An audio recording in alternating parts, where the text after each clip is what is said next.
सर्वभूतानां अंतरम मादिरम वही भौतिकानां यथाकम भार्ग वायु अंतरंगण आपण सर्वत्र विद्यमान अछि। आपण बसिछंती स्नान वेदी उपरे, आपण बसिछंती ये मनुष्यर हृदय भितर, आपण बसिछंती प्रत्येक जीवर हृदय भितर सी मध्य जल मध्य सिंचन होउची, ये जल सिंचन करा जाउची, ये भी गोटे सेवा। कारण ये समस्त सेवा सेवकार भली निजको सजाई देइछन।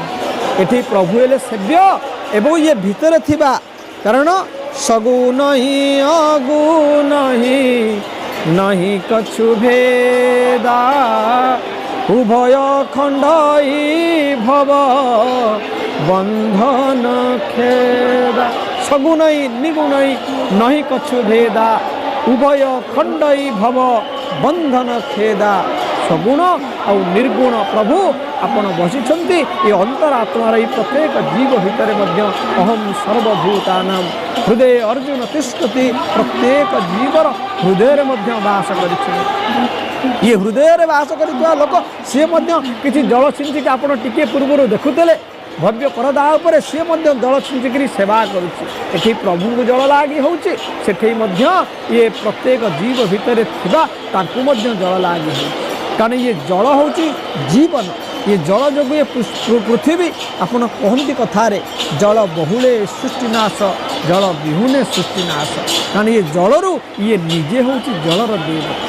शांताकारं भुजगशयनं पद्मनाभं सुरेशं विश्वाधारं गगन सदृशं मेघवर्णं शुभांगं लक्ष्मीकान्तं कमलनयनं योगिर्विध्यानगम्यं वंदे विष्णु भवभयहरं सर्वलोकैकनाथं सर्वलोकैकनाथं। हे प्रभु आपण तो क्षीरादि आपण सदा सर्वदा अनंत शयन क्षीरादि शयन वास करती प्रभु।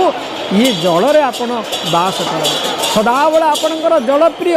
आपण देखिए प्रत्येक कार्य प्रभुंकर जल मध्य प्रिय। जल सेवा कर पंचभौतिक सेवा कर खाली जल नुह क्षिति सेवा करुच्ची आप सेवा करुच्ची गगन सेवा करुच्ची पवन सेवा करुच्ची।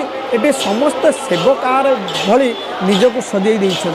किंतु आज ये जलर सेवा होउची अति उत्तम। आज जल मध्य धन्य होउची मु प्रभु आपणकर सेवा करुच्ची।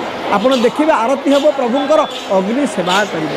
एठी मंद मंद पवन बहुची ये मध्य प्रभुंकर सेवा करुच्ची। एठी पृथ्वी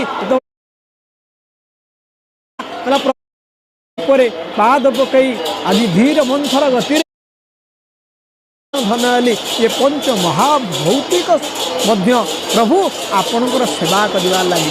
कारण ये पंच महाभूतरु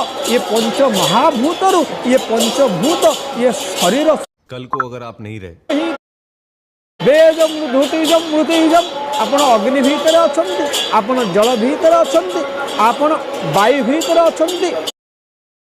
वायु जीवन आपण प्राणवायु पर अछंती प्राण अपान व्यान उदान समान ये पांच वायु भीतर मध्य आपण अछि।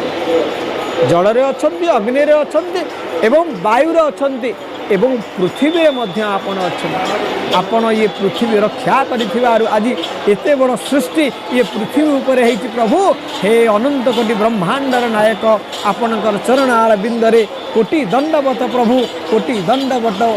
आज देखते किभली भाव भक्त मान यही दृश्य को अवलोकन करने।